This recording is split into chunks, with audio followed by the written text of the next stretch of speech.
Доделивме две први награди. Првата беше од германски на македонски за Сашо Данилов. Втората беше од шпански на албански за Ардита Зулфију. А исто така доделивме прва и втора пофалница за превод од англиски на македонски за Благица Димитрова и еден од италијански на македонски за Кристина Стаменова. Замислата на конкурсот е да се поттикнат младите да преведуваат од повеќе јазици и да се вклучат преведувачи од повеќе националности, за да се збогати културната ризница преку баш книжевниот превод.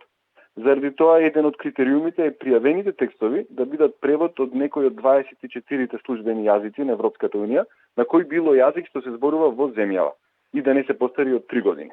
Уште еден важен критериум е кандидатите да не бидат постари од 26 години. Тука важно е да потенцирам дека испратените преводи поминуваат низ две комисии. Првата е двојазична, која го споредува преводот со изворниот текст, а втората комисија е еднојазична и чита за да види дали преводот добро функционира во целниот јазик. Во комисиите се вклучени истакнати писатели, преведувачи кои оставиле печат во културниот живот и сметам дека е од голема важност луѓе од тој калибар да го потврдат вашиот квалитет. Покрај овој посуптилен момент, кој што би требало да им даде само доверба да продолжат да се развиваат во оваа насока, има и формална награда. Првата награда е престој на меѓународен настан поврзан со книжевност или издаваштво. Претходната година и таа пред тоа беше посета на еден од најголемите сајми во Европа. Исто така добиваат и едногодишно активно членство во Сдруженијето на преведувачи и толкувачи и им се објавува преводот, зависи од големината на текстот, дали целосно или делумно, се објавува во списанието Културен живот.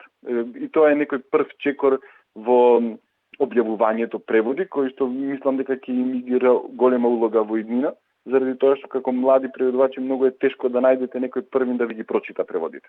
Исто така би сакал да спомнам уште две новини. Од годинава имаме и веб страна, тоа е www.babylon.mk и мислам дека е доста прегледна и практично е што на едно место може да се најдат многу информации. Може да се пребарува на 3 јазика, македонски, англиски и албански, и има пристап до архива на текстови и фотографии од минатите изданија, како и совети и корисни линкови.